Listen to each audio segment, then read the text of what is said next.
Welcome back to Off the Pitch, the podcast where we chat with individuals working within and shaping the game of soccer from off the pitch. Today's guest is Keith Tozer. Keith is currently serving as the commissioner of the Major Arena Soccer League, also known as MASL. Keith walked us through his journey so far and how he went from being a player, then moved into the coaching scene, and having spent 20 years as the head coach of the US men's national futsal team, and now of course his position at the helm of MASL's next hopeful, and when you hear Keith speak, the probable growth that it has ahead. Keith let us know what the scene currently looks like in the indoor world, what is missing, and what it will take to take MASL to the next level, and what his vision looks like for the league over this next 5 to 10 years. Now, if you know anything about the indoor scene here in the US, Keith's name will be one you will have heard of before. But if you're like me, and the indoor scene wasn't something you were familiar with at all, this call and this episode will not only be a discovery into this side of the sport, but I am confident that you'll also leave this episode feeling excited, optimistic, and ultimately bullish on the potential that the indoor scene has, particularly here in the US. So, with all of that said, let's get into this episode. Keith, good morning. Welcome to the podcast. We're excited to have you on. And as I just mentioned before we jumped on, I think this is going to be maybe one of the bigger discovery calls for myself and learning about the area of work that you're in, which we'll get into. But obviously, David and I know now a bit about yourself and your background and what you're up to these days. But for anyone who is not familiar with you or your name, would you mind just sharing a bit about who Keith Tozer is as a person and what your career has looked like so far? Oh my God, how long is the show? As long as it needs to be. Well, first of all, good morning, Matt, and good morning, David. I grew up basically like most Americans in this country. I played football. I was a quarterback, running back. I played baseball. I think I was a pitcher and a second baseman or a catcher. I played hockey as a center. I played all the sports, ran track other than basketball. For some reason, we played 3v3 basketball in New York, but really didn't play organized basketball. And then one of my older brothers brought home a soccer ball one day, and I think I was like in 7th or 8th grade. And we kind of kicked the ball around the backyard, and I was like, hey, this is pretty cool. So I went out for my freshman team in high school and became the leading goal scorer. And then leading goal scorer the following year, and then leading goal scorer my junior year. And there's a guy who just went into the U.S. Soccer Hall of Fame. His name was Francisco Marcos. And Francisco called me up in between my junior and senior year and said, hey, we're having this international soccer tournament in Oneonta, New York at Hartwick College. We'd like for you to play on Team USA. And I was like, Team USA, what international, what is that all about? So I went to Hartwick, played on Team USA with a lot of guys that had big names in soccer now, and fell in love with Oneonta. I tried to get into Hartwick after my senior year. I couldn't, but Coach Garstam at Oneonta State University got me in. So instead of going to Hartwick, I went to Oneonta. Actually, it's the first time I've been back there since I graduated 2 weekends ago.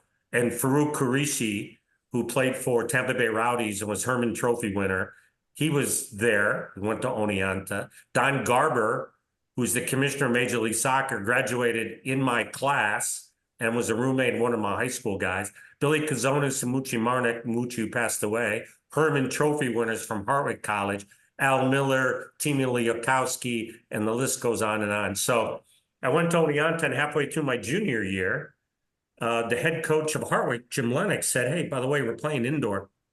You should stop by. So I loved playing, so I went by, and next thing you know, he recommended me to try out for the U.S. Olympic team. So Walt Chesowitz was the coach at that time. So next thing you know, here I'm in Colorado Springs, in between my junior and my senior year at college, trying out for the Olympic team. And then I'm getting ready to be drafted in the North American Soccer League by Washington. And all of a sudden I get a call from Keith Von Aaron, who was an all-star player, goalkeeper from Hartwick. He calls me in November. I get a call at the athletic office. He goes, "You were just voted number one in the entire league in the MISL." And I was like, "What bar are you at? What is the major indoor soccer league?" So next thing you know, he gave me a phone number to call this agent and the general manager. And I don't know if you guys might be too young, but there's a famous baseball player called Pete Rose, and Pete Rose was my owner. So all of a sudden, I'm waiting for the draft in January for the NASL, and I'm being drafted in the MISL, and I'm broke, by the way. Okay. So all of a sudden, I got a guaranteed contract. Pete gives me a brand new car, an apartment, and I'm loving this. So I call Dick Berg, I believe his name is, up at Washington. I said, "Hey, I got great news. I'm going to be playing indoor soccer for a couple months before I even get drafted by you guys." And he goes, "Well, we don't want you to play." And I'm like, "What?" So guys like Doc Lawson, Ty Keogh, Jimmy Stamitis, Joe Maroney, just to name a few guys, we all went indoor and really got blackballed by the NSL. So we didn't get drafted because they said, "Look, we don't want you to get drafted." And I said, "Well, give me a contract, guarantee it, and I won't play indoor." And they go, "Well, we can't do that." So anyways, I went into indoor, played 1 year in the USL outdoor. I went back to college, got my degree in business, and went back to indoor. And I could keep talking more and more, but that's how really I got involved with the indoor game. That's awesome. That's awesome. So before we obviously dive deeper into what your career and life has looked like since that sort of inception point, because Mm-hmm. obviously all of the research we have done, we can tell you're one of major players in the entire space for the last few decades. What is it that you love now that you got pushed in sort of into the indoor space that way? What is it that you love about indoor soccer compared to the outdoor world that's more Okay, Matt, I love traditionally that game. known? Well, let's put it out here. I love outdoor soccer. I was a goal scorer. Remember, I led my high school in scoring. I led my college in scoring all 4 years. So I loved scoring goals. When I went into indoor, because most of the players, there's a lot of foreign players, and they all kind of said, "Hey, go to the back." So all of a sudden, I'm playing in the back, which I found out that I got everything in front of me, right? So I don't have somebody on my back and pounding me. A lot of the times I'm being marked by a forward, and forwards don't mark as well as defenders. And I have the ability to go forward like a goal scorer. So all of a sudden, it's like, wow, this is a lot of fun. And an outdoor, obviously snow, rain, whatever conditions, and running for 100 yards to get a couple shots in goal. I'm now running on a field that's 200 feet by 85 feet. And instead of getting 4 or 5 shots in the goal, I'm getting 15 to 20 shots in the goal per game. So for me, it was like playing outdoor soccer, but on steroids. So for me, I loved it, right? It fitted my personality. So that game of indoor with all the action and the crowd right there just fit my personality. And I fell in love with indoor, and I fell in love with futsal because obviously you shrunk it even a little bit smaller. Um, and then maybe I got tabbed as an indoor guy. I did get interviewed for one Major League Soccer coaching job years ago, but I think my niche started going in indoor, and I stayed there. Nice. That's awesome. And I love that point of I'm glad you got the benefit of going from having people on your back to not having people on your back, because Dave and I were the opposite, or at least I definitely was. We both played in college together, and I was fullback. I was an outside back. And anytime I had to get pushed into a winger position, it was a scary place to be. Yeah. When you go from having the corner flag marking you to actual people marking you, it was not nice. So I'm glad you had And the Matt, you know how reverse. normally forwards turn into defenders, right? Normally you get old, right? So the older, if you're a center forward, the older you get, you're now an 8, then you're a 6, and then you're a 4 and a 5, and then you're a goalkeeper, and then you're a granddad. So I went back early at an early age. So my strength was I could shoot, and I had a lot of speed, and I was physical. So that really helped me going forward out of the back. So I loved it. So let's get back into what life has looked like since getting into playing. So obviously we know what your sort of journey looks like, and it's not one that I want to overlook and sort of brush past. So take us through sort of, as long as it takes, step by step, I guess, of what your career has looked like, finishing up as a player, and then what it's looked like to now, because it's definitely an impressive journey.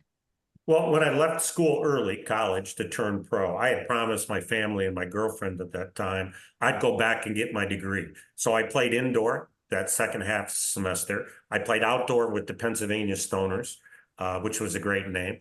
Matt Barr, who kicked in the NFL, and Florian Kemp, who kicked in the NFL. Jeff Tipping, who became director of coaching for USC. So after I played outdoor, I went back and got my degree. So now that was important for me for many reasons, because I wanted to make sure when I was done playing at 35 or whatever age I was done playing pro, I didn't have to go back to college. So now I'm armed, right? And for any listeners out there, unless you're going to go directly to Major League Soccer or to European or South America, get your degree. I think it's really important. So, anyways, I went and played and played in Cincinnati, Hartford, and Pittsburgh. And I've been playing with all these great, fantastic international players making a ton of money. But as they retired, they would go back to their country and they would work 4 times as many hours, making 4 times as less money, right? They're in the trade, which is okay. Trades are wonderful. And I'm like, I somehow I got to be able to use my degree when I'm playing. So I had an opportunity with a couple teammates to do a soccer camp in Louisville, Kentucky. So we went there. They treated us great. Following year, we went back, and a couple of the parents said, "Hey, can you do a coach's course for the parents?" Right? Typical parents, right? So I did, and then they decided that they wanted to become a pro owner in a new indoor league. It's called the American Indoor Soccer Association. So they said, "Hey, we'd love for you to coach the team." Well, I'm playing in the Major Indoor Soccer League for the Pittsburgh Spirit, one of the biggest franchises. I wasn't by far the best player, but I was voted as one of the most popular players. And I said to them, "Hey, by the way, can I be a player coach and also the GM of soccer operations?" So my mindset was play, coach, and learn the business side. And they said, sure. So I told Pittsburgh that. Well, they went back and forth, offered me more money. I said, no, offer me more money. I said, no, offer me more money. I said, I'm a man of my word. I hopped in the car, my U-Haul, and I left Pittsburgh after 6 years. I remember pulling into the training facility, and the GM sees me as I walk in. I see him grab 2 beers, and he walks up to me and he says, "You want the good news or the bad news?" I said, "Well, what's the good news?" And he goes, "Well, you're here." And he hands me a beer. I go, "Well, what's the bad news?" He goes, "The ownership group fell through." And I was like, oh my God, I'm in trouble. I can't call Pittsburgh up and say, "Hey, by the way, I'm joking. I want to come back." So my first month in Louisville was trying to find an owner. And we found owners. We kicked off the AISA with 16s. And that's how I got into being player coach. And then my first taste of how to negotiate a contract, how to sign contracts, how to put together travel plans and stuff like that. So now my journey began with the Louisville Thunder in that realm. Yeah. Wow. That's something great. Great first month to walk into, I guess, there. And I know we'll obviously get into MASL, and I know that you came in as commissioner right after COVID. So pretty much an entire similar situation in a different way. But well, you want to hear the next step, which is cool. Yes. So we're in the finals the first year. I got Jimmy Cabrera, who played on the national team. I got Zoran Savic, who's been the assistant coach with Sporting KC for the last 15 years. I mean, I got Mike Noonan, who just won a national championship with Clemson University. I mean, I can go on and on with the guys that are playing as my teammates and my players. Halfway through my third year, we were in the finals and lost. We were in the finals the second year and lost against Canton Invaders. Halfway through the third year, I get a call from my agent, and he said, the head coach of the LA Lasers, owned by the Buss family of the LA Lakers and the LA Kings, just fired their only coach they ever had. I said, oh, that's great. Cool. I'm 27, right? And he goes, well, you should go out for an interview. I go, I just been coaching 2.5 years. I'm going to go to the MISL. And he goes, what do you got to lose? You got a week off. So I hopped on an airplane, flew to LA, walked into a hotel across the street, and it was for the All-Star game, MISL All-Star. So all the top coaches, all the top players. And I walk into the hotel, and sitting at the table is my ex-coach, John Kowalski, is Don Popovic, who won 4 championships with the New York Arrows, is Dave Clement, who played in the EPL, and he coaches Denver and St. Louis, and one other coach. And they saw me, because obviously my ex-coach and I played against the other guys, and they said, "Hey, Keith, what are you doing here?" And I'm like, I think I'm here for the same reason you guys are here, because they came to interview. So long story short, sat with the Bus family during the game, went to the Forum Club after the game, went to Pickfair Mansion for the All-Star game, met all these superstars. And then Jerry and Jim Bus says, "Hey, young man, nice to meet you. We'll be in touch." By the way, when they say that, it's like, okay, thanks for coming. We'll see you later. I flew back to Louisville. And when I got in the car, my wife at the time said, "How would you like to go to Los Angeles?" I'm like, "What are you talking about?" And she goes, "The buses call and they want you to come to LA." So now there's a bidding war between the Bus family and my owners in Louisville. LA won. And next thing you know, 2 weeks later, I'm off to Los Angeles, and my office is in the LA Forum, and I got Magic Johnson and Pat Riley to my left, and I got Wayne Gretzky and those guys to my right. I got all the movie stars in the world, and there I am now coaching as a head coach in the MISL, and I then stopped playing. So there you go. That's amazing. Was there any, because we've spoken to a handful of people who got up the ranks pretty quickly in their career as well, right? At a young age. We spoke with Chris Canetti, who was the youngest GM in the MLS. And they spoke about, we asked them about this idea of the imposter syndrome, of you find yourself in this position because you have shown talent and potential. Did you have any of that imposter syndrome when you were finding yourself in these roles where you've gone from being a player to now having business responsibilities, GM, head coach at this higher level? Or were you just extremely confident in yourself to just get it done, and you didn't even have the space to feel like an imposter? Yeah, no, I was pretty confident. I mean, I said to my agent, I said, and by the way, the Lasers never won more than 8 games in a season. And I said, "Hey, I don't know if I'm ready to be head coach in the MISL. I've only been doing this 2.5 years." And he said, "Keith, if you can't win more than 8 games, you shouldn't be coaching." And I'm like, "Well, that's a good point." So no, I went confident. So I remember when I went in, and this is how it tells you how confident I was, not cocky, but confident. I called Mick Mahoney, who played for Newcastle as a goalkeeper. He was the assistant coach with the coach prior to me. They had just had a practice in the morning. I'm in Sepulveda at a Marriott by LAX. I called Mick up and I said, "Mick, I'd like to have a meeting in a couple hours at the hotel." And he says, "Impossible." And I said, "Why impossible?" And he goes, "Well, that one guy lives in Tarzana, another guy lives in Huntington Beach." And I go, "Hey, look, I'm not saying this mean, but whoever doesn't come to that meeting, they're not on the team anymore." So he called everybody up. Everybody showed up. And I said, "By the way, guys, you all have a clean slate. I have no premonition of how well you did or how bad you did. I'm giving you all a clean slate. I'm going to give you 30 days, physical, mental, technical, and tactical. We're going to build from the back forward. And at the end of 30 days, I'm going to start making a decision which way this team is going to go." After 30 days, I'd made a decision. We started making, they called me Monty Hall for a while. You guys probably don't know Monty Hall is. Monty Hall was on a TV show in America called Let's Make a Deal. So I started making deals right away. We finished that half of the season winning 18 games. And my first full season, we won 31 games and had one of the best records in the MISL. So, and one of the coaches in the MISL, a long storied coach, not going to say who his name was, put in the newspaper that I was a boy doing a man's job. And we happened to play them and beat them. So I came like, I'm going to do this. So, and I went from a $80,000-$90,000 budget in the AISA to $1.5 million budget. The travel changed a lot.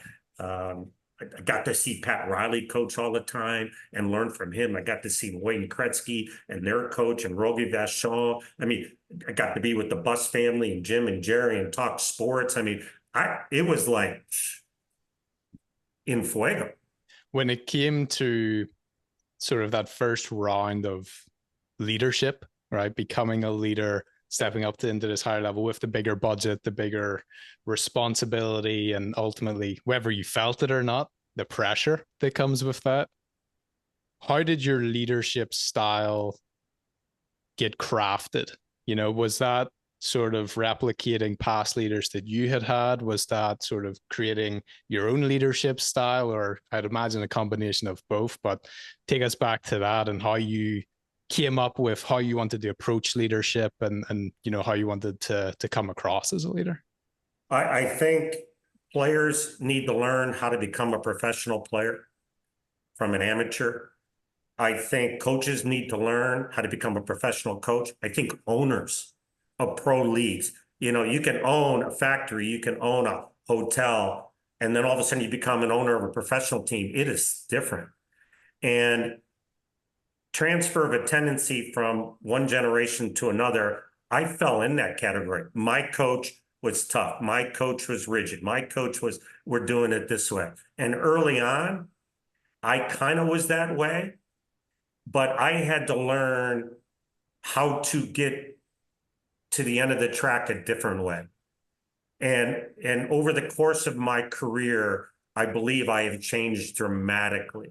Victor Nogueira, who I considered the top goalkeeper in indoor soccer. And we had Zoltan Toff in San Diego as a teammate.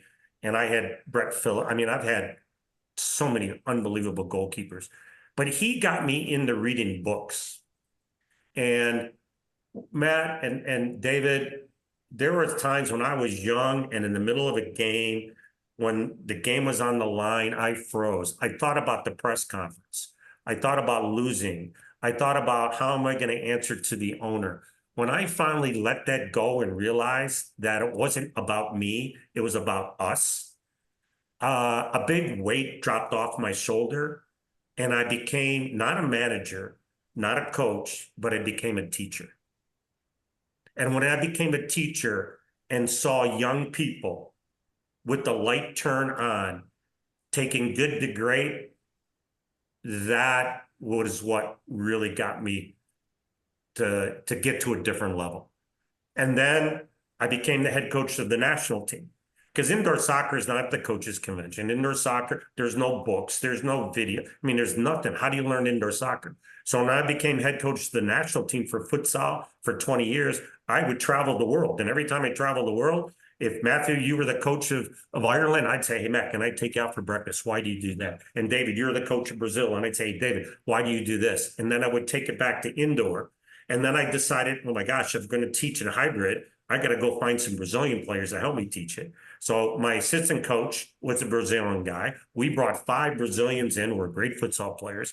And all of a sudden now we started creating the hybrid. And you know what? We won a championship. We won a championship. Won. So that was kind of the next phase of my life. But I definitely have changed a lot over the course of the year in a lot of different ways as a coach. And I have a lot more to learn also. And so that sort of tipping point, that change of, when you refer to yourself as becoming a teacher, right? And changing how you approached it. What was the light bulb moment for you? I know you mentioned you got into books. Was there, maybe not necessarily a particular book, but something, an idea, a concept you came across that was that, I need to change how I'm approaching this? I started watching Pat Riley at 27 years old. Remember, I could sit at the Forum and watch the Lakers train. And they would do patterns with no defense. And there's Magic, and there's Kareem, and there's Cooper, and there's Riley, and they're doing patterns. And I mean, you had to have it perfect with Magic. Magic was a coach on the court. And when I saw that, I emulated that. I started doing patterns in indoor. And I don't know how many coaches were doing patterns by that time, but they're like, Coach, we've got no defenders. Just do it. Just pretend there's somebody on you. I love the way he dressed. I love the way he was at a press conference. So to watch Pat coach or Coach Riley. Then he started writing books, one called Sweat the Details. So I loved it. So I started reading him, and then the coach of the Bulls, and then Anthony Robbins, Tony Robbins. I started reading Zig Ziglar. So I started reading coaches, Krzyzewski from Duke, and then motivational guys, and then started trying to piece those all together. And then with the futsal world, started learning methodologies and started like blend it all together. I think it was really good for me, obviously, but I think it was good for my players. I think more than half the coaches in this league now are my ex-players, which is pretty cool. And I'm very proud of them. So I think they were listening, right? Maybe didn't show me at the time. But yeah, I think some coaches, when they start off, are saying, this is the way I'm going to do it and I'm not going to change. And I think you can be successful, but I don't know how long you're going to be successful. I think you need to adapt, especially to the younger generation now. Before, I remember I used to walk in the training facility and the music was on and people were cleaning the facility. And I would walk up and say, hey, can you turn the music off? I can't think of it. And you know what I did a couple of years later? I'd walk up and I'd hand them music and go, hey, by the way, can you play this during my session? So I know a little more than Matt because I grew up here, and also my dad played professionally back in the 80s.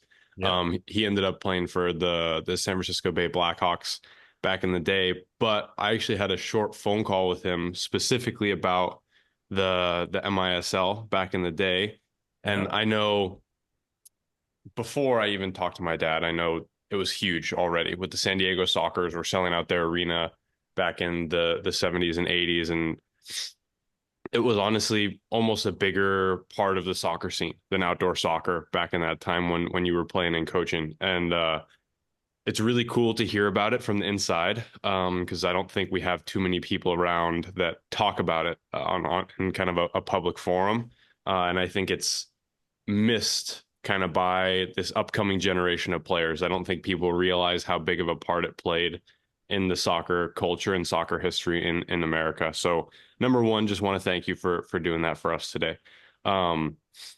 Second, I know because it was such a big thing back in the 70s, 80s, and going through to the 90s as well. What were the biggest things that kind of changed over time, especially coming into this new century and in the 2000s, and then obviously kind of it's changed a little bit just in terms of the teams. I know some specifically like the San Diego Sockers, the Tacoma Stars, they've lasted all the way through. But what are those things that have changed, and how have you and the league and indoor soccer as a whole had to adapt to the different generations of players coming through and the fluctuating attention and fans? Yeah, we were fortunate back in the late 70s and the 80s that outdoor soccer, the NASL, had gone away. So all the top Americans played indoor. The top foreign players around the world wanted to play indoor. We were playing in front of 18,000 people at the Checker Dome in St. Louis or at Nassau Coliseum, or there was a team in San Francisco called the San Francisco Fog, actually.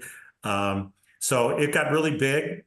Jerry, after 3 years of me coaching there, actually dropped the team because he didn't like the direction that the league office was going in. He loved the sport. He just didn't like the way it was going, right? I think for any sports league, it really starts at the top. And what is the top? It's ownership group. If you look at Major League Soccer with Hunt and Anschutz, right? They own the majority of the teams in the first, 8 to 10 years. And kept it going, and look where it is now. It's great. We have great owners, but we need an influx of celebrities that have names that want to have an indoor team. We need an influx of corporate money. We need an influx of wealthy people, and there's a lot of wealthy people in the world, as you know.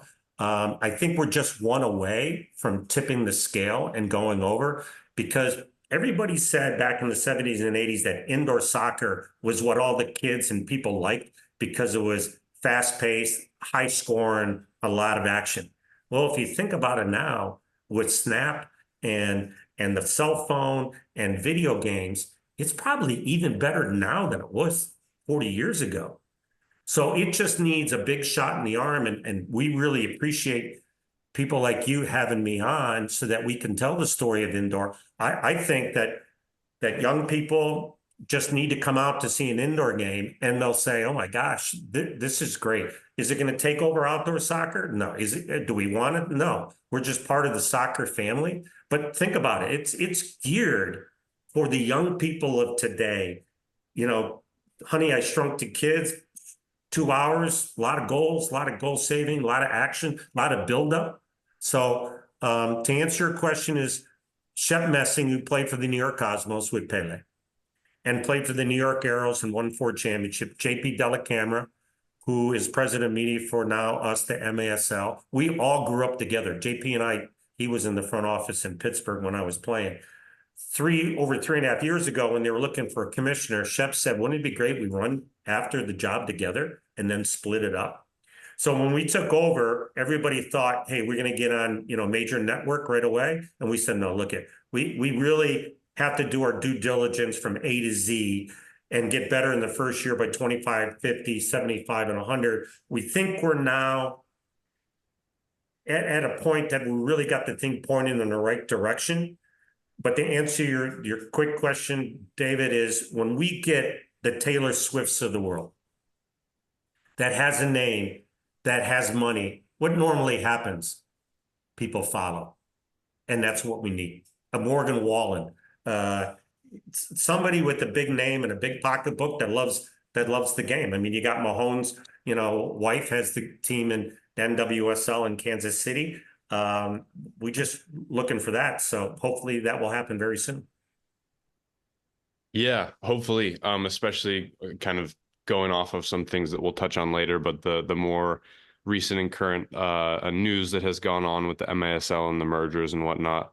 Another thing, just kind of going back and looking across the span of indoor soccer as a whole. Like I mentioned, there's some teams that have made it all the way across and made the long haul back from the 70s and 80s all the way to today.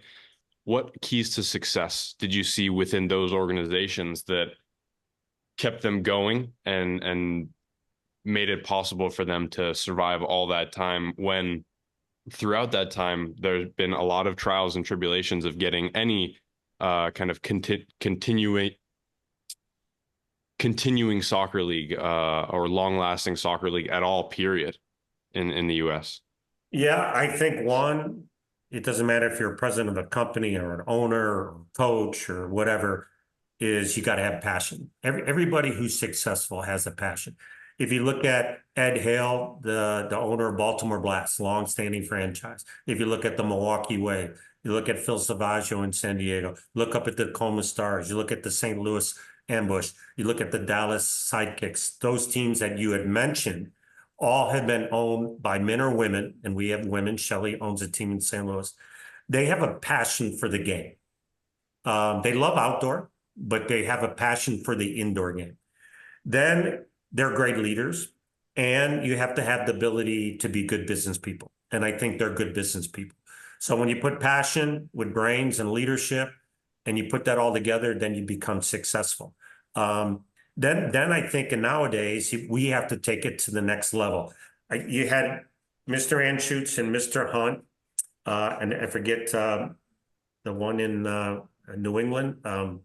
Robert Kraft. Okay, and Mr. Kraft. So leadership, passion, money, and then Major League Soccer said, let's get out of baseball stadiums. Let's get out of college football stadiums. Let's do a real estate buy and build our own stadiums. That was another big shot in the arm for Major League Soccer. Well, now we have the San Diego Sockers have built the first ever prototype what an indoor arena should look like for indoor soccer in Ocean View, California. That's where the player combine, October 26th through the 29th, will be in San Diego. And we're very excited about it. We're hoping, we're praying, we're dreaming that is the first step in this next generation of owners in indoor soccer, is building their own arenas, not only for indoor, but for that other income that you have to make the other 6 or 7 months of the year. I mean, Simone Biles had the 2 nights there, opening nights sold out.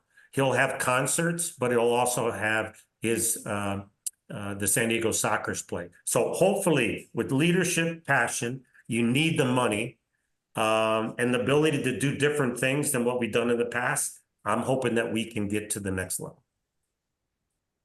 Yeah, the I was actually going to touch on the arena because it looks great. It looks amazing, especially since it's just finished and with the combine coming up. I kind of want to go back down because I love San Diego as a city, and I really do want to check it out because I haven't seen any indoor soccer played in quite a while now.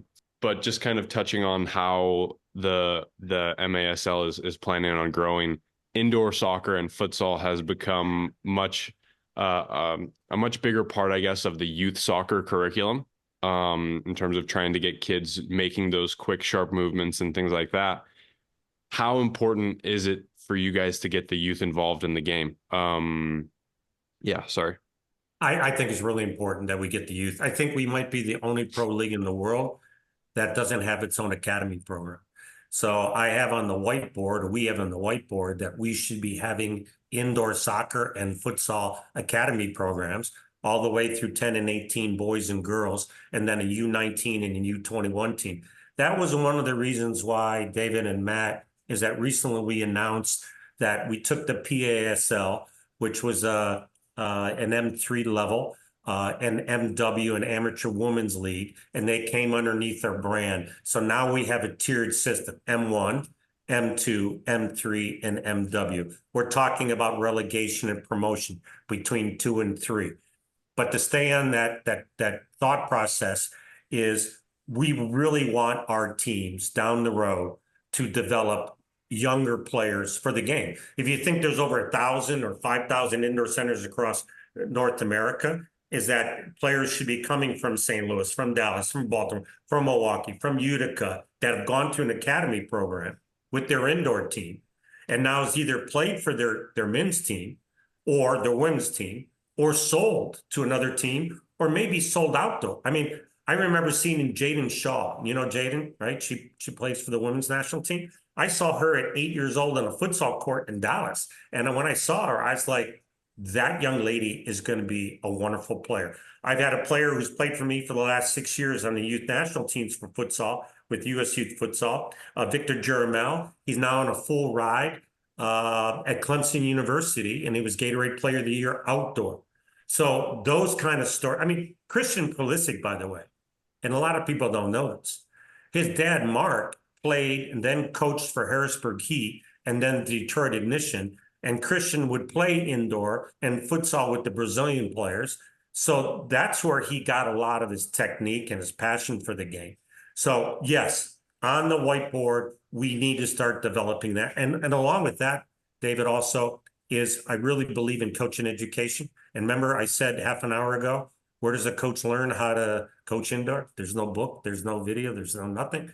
I think indoor soccer needs to start looking at some coaching education so that they have terminology, and then they have methodology, they have systems of play. So definitely, I feel like, you know, by the sounds of everything you've got into, education on all fronts is maybe what is missing. You know, education for those within this scene and those outside of it.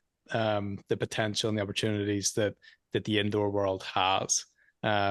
And I can tell on your note, you know, 10 minutes or so ago about passion, that the passion from you is contagious when it comes to the indoor world. And I am becoming more and more bullish on what is coming up and what the potential is. And it seems like being able to package what MASL and the merger and the whole futsal and indoor world would be a fun project to work on. And so when it comes to now, you know, going into this trajectory, right, that's coming for the outdoor world in the next half decade and beyond of the tournaments that are coming, the growth that the MLS has had, anything that's going on now and moving forward for MASL in the indoor world when it comes to potential new ownership groups, new corporate partners, broadcast deals, anything that might be in the works now and coming up, how are you looking to package MASL and this indoor world as a attractive investment for these people, an attractive partnership for these corporate organizations and individuals who want to get into soccer, who might not be able to afford the $500 million expansion fee that the MLS has, the growing, expensive that comes with USL now, NWSL now, with all of the growth that they're having. People who want to get into the game, the MASL and the indoor world might be the perfect sort of fit and solution. How are you packaging that value that the game brings? Yeah, Major League Soccer, I'll go back to them again, is they've done an unbelievable job in the last 30 years to go from a small footprint to one of the biggest footprints in the world. I mean, they have Messi there, okay? And you're competing with the EPL and you're competing with La Liga and, will they get there and be at an equal level? With that one big person that we've talked about, that one big sponsorship, we could be the best professional indoor soccer league in the world. It doesn't mean that we can't expand to other countries. And we could do that pretty quickly with an influx of money. I think in the USL, it might be $10 million for a franchise. In Major League Soccer, it might be $600 million. You could get in indoor soccer for $2 million, $2.5 million. And you can be up and running. And if you're a European club or if you're somebody that wants to have a big footprint in your city and you're big into politics or your companies are big, for a lot less money, you can have a really big ripple into this. I don't want to say pond. I don't want to say lake. I'm going to say an ocean. So I think right now with the World Cup coming, with the growth of women's soccer in the world, not just here in North America, I think now is a perfect time. I mean, my parents told me when I got drafted in 1978, this is perfect timing. I don't think it was. I think it was the beginning of time. I think right now is the perfect time with the World Cup and everything else going. There will be new potential ownership groups in San Diego at the commissioner's party for it. It's pretty cool what's happening at the Combine is that the opening ceremony is Saturday night on the 26th of October. 27th, we run all the teams, and we have 8 teams through a training session, offense and defense. They'll play games in the afternoon. Then USA will play Mexico. So 2 international teams will play that evening in Front Wave. But the coaches will vote on who the best American player is on the first day of the Combine and who the best Mexican player is. And those 2 players will play in that game that night, which is the first time. I mean, that's cool. Okay. And then the Combine then will continue on Monday and Tuesday, and the draft will be at 3:00 on Tuesday afternoon. So some of those potential owners, some of those potential sponsors, media, ex-all-stars, ex-pros, big names, everybody will be at the Front Wave Arena, 6:00 Sunday, October 27th. So I dropped that little tidbit in there once again. So hopefully we'll get all those people there. One of the big things that Shep, JP, and I did, guys, is that when we took over, we said that other than the markets that we have, a lot of people don't know about indoor soccer. So part of our marketing program is how do we get the young player in Chattanooga, Tennessee? How do we get the young player in Charleston, South Carolina to know that, hey, I'm an outdoor player and I can go this way, or there's another avenue that you can go down. So we've been at the United Soccer Coaches Convention the last 3 years, and we'll be in Chicago. We started the college draft, which hadn't been on for years. We started the player combine. We were going to have an all-star game for the first time since we took over. So a lot of these things that we're trying to do to give a better bird's eye view on what indoor soccer is all about. Definitely. And I mean, from a marketing is my entire brain. Because if you saw on my LinkedIn or any, background on me, I was running marketing for a small NISA club here in our area. And then I've stayed in and around different scenes of the game, particularly in the youth side as marketing director of operations in different companies, which is why the idea of packaging the MASL is so attractive to me because of the potential that it has. To your point, it's not a pond or a lake, it's an ocean. And if you're familiar with the idea of the blue ocean, where you're not really competing with other competitors, I guess, and you have your own sort of lane to go into, that seems like a fun thing to work on. And so it sounds like you're doing a lot of great work in terms of getting exposure and awareness for players to want to get involved in the indoor scene. But I guess when it comes to growing fans for teams and clubs, what does the tactical efforts look like on that side of things, of not just we need more players to fuel the sport itself, Yep. but also we need the fans and the communities around these teams for, obviously, the financial reasons of clubs and stability and growing on the revenue side of things? Well, when Shep, JP, and myself took over 3 years ago, we all have different abilities in different buckets, right? JP, he's broadcast 17 World Cups around the world. He's the only guy that's been on Fox, NBC, CBS, all the stations, right? He became president of media, which is obvious. He got us on Golazo, our last game of the regular season with Marco Fabian, right, from Mexico. And then all the playoff games were on Golazo, and we're now in discussion with them. So everything, our websites changed. All the teams' websites have changed. The social media. He brought in, Lindsay from the New York, from the Rangers. He brought in a ton of people to help him out. Shep became chairman. His bucket was expansion and sponsorship. I think I got the short end of the stick. I got the soccer side, but like the Supreme Court of 9, we're 3. So everything that we do, be it media, be it sponsorship, expansion, or soccer, we talk on a daily basis, if not multiple times a day, throw ideas at each other. We vote. So if we have a vote and Matt, you say yes, and David, you say yes, and I say no, I'm not going to be in front of the board members and say, hey, by the way, I said no on this thing where the other 2 guys said. If you 2 guys say yes, you got my vote, all 3 of us go. And it's worked out really, really good. So each of us have a different responsibility, even though we cross over. And I think that way they get more bang for their buck from the commissioner's office. And then hopefully when that influx of more money come in, we can then hire more people and continue to grow this thing. But we feel, of course, we want to pat each other on the back. We think we've done a pretty good job in the last 3 years, and we just signed a new year deal. So we're happy. No, absolutely. I mean, again, I was not too familiar with the MASL and the whole scene, but from all of the research that I've done and the growth and the outlook on the league and the scene, you're definitely doing a very good job. And I can, relating back to my time with the NISA club, the 3 of you and the commissioner staff, we had 3 full-time employees for the entire club. So I can definitely relate to boots on the ground. Everyone's just doing everything. No one, the lines get blurred sometimes of who needs to do this thing, who needs to do this thing. And we would all unclog a toilet if we had to, and all be on a corporate sponsorship call if we had to 10 minutes later.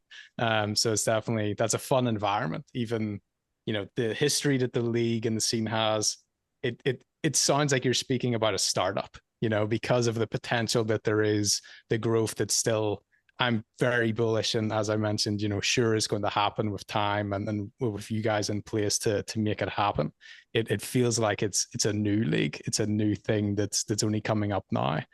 So it's exciting to hear you speak about it in that way. One thing we're really proud of, and we said about the players, is, the TST tournament.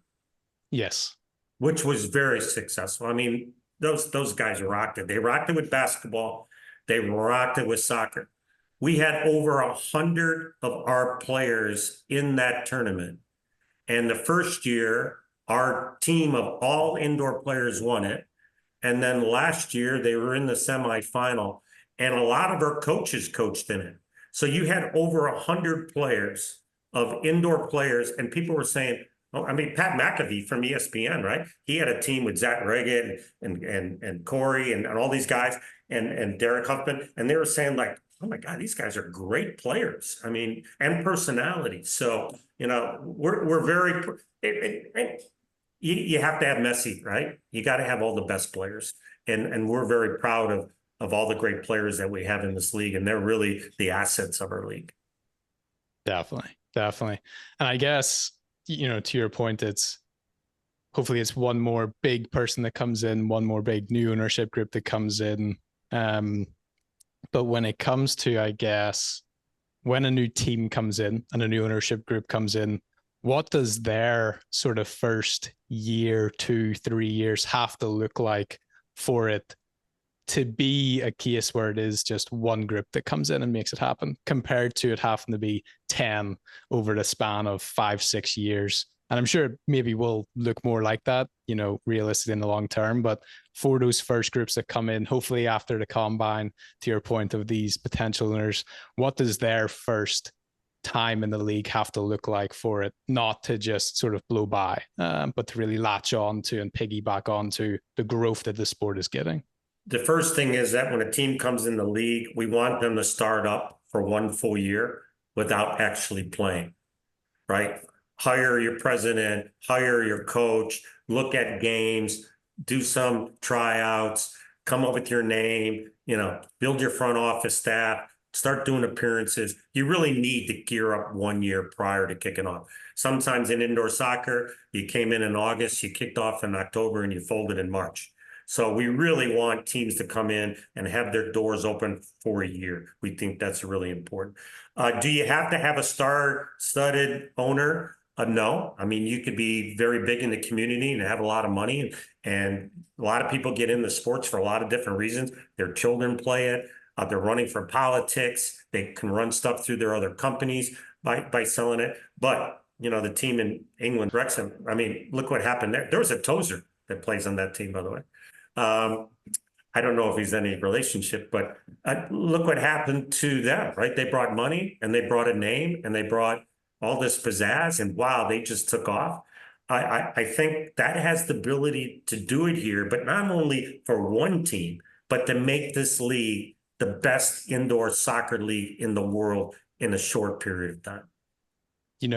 Sort of mirroring, a franchise model, to your point of there's not really any framework right now. There's no playbook, there's no education, there's no here's how to take a league or take a team from A to Z.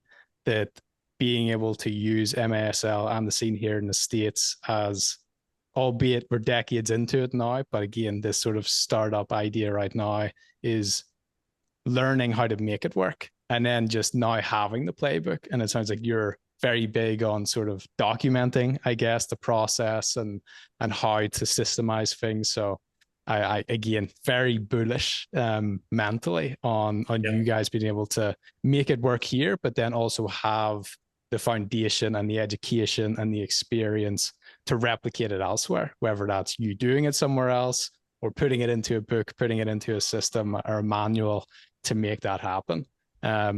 Very exciting. Can I throw something in there real quick? Is that if I'm not saying we're the NBA, but if you look at the Lazary family, they came to Milwaukee 10 years ago. They bought the Milwaukee Bucks for $400 million. They got the state of Wisconsin to put $250 million into their new stadium. They're now worth $1.4 billion. And the Lazary sold it. And he's spending at 600 or some millions of dollars buying an NWSL team.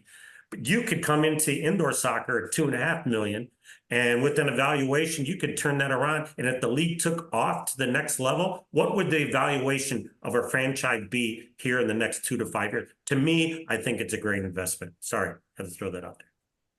No, definitely.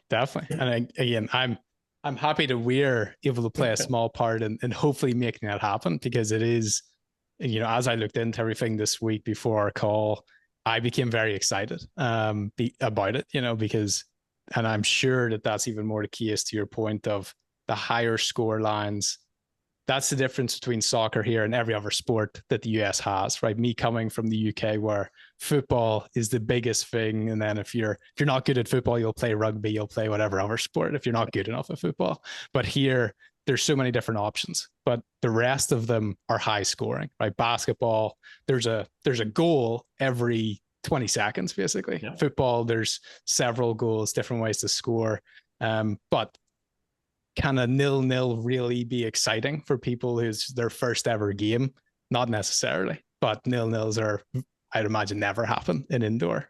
So that is a bit Never. of a unique selling point, I guess, when I'm thinking about packaging the league, packaging the game to fans and ownership groups, that it is so different. It is. And I've played indoor a few times. It's so different as a player. It's like you go from sprinting 100 yards and feeling extremely fit to having to sprint 8 yards 60 times and you're dead. It's a completely different thing. So I'm happy that we're able to play a small part in getting exposure to the league, to the game, because I'm extremely excited about the potential that it has. But before we wrap up, mindful of your time and you need to get on to other things, we've spoken a lot about looking ahead, the vision for looking ahead, the tactics. But the last question for you before we finish, and this is more of a personal one for you. When you look back at everything you've done so far, so there's so much excitement ahead for you, but when you look back at everything behind you, what is the singular moment or achievement that you've had that you're most personally proud of yourself in for doing? Yeah, it's not winning championships, even though they were fun. It's just changing people's lives. And as I said earlier in the show, when I see my children telling me something that I tried to teach them 15 years ago, and they say, Dad, we were listening to you. We just didn't want you to know we were listening to you. When I see Everton and Utica, Eddie was in Dallas, Nick Pereira up in Tacoma, David Bascombe in Baltimore, and the list goes on. When I see a lot of my ex-players in the coaching ranks and doing some of the things that we did years ago and doing it as men of character, I think at the end of the day, that's probably the thing I'm most proud of. And not winning, it's maybe changing people's lives in a good direction. I do get messages from ex-players who are not in the coaching.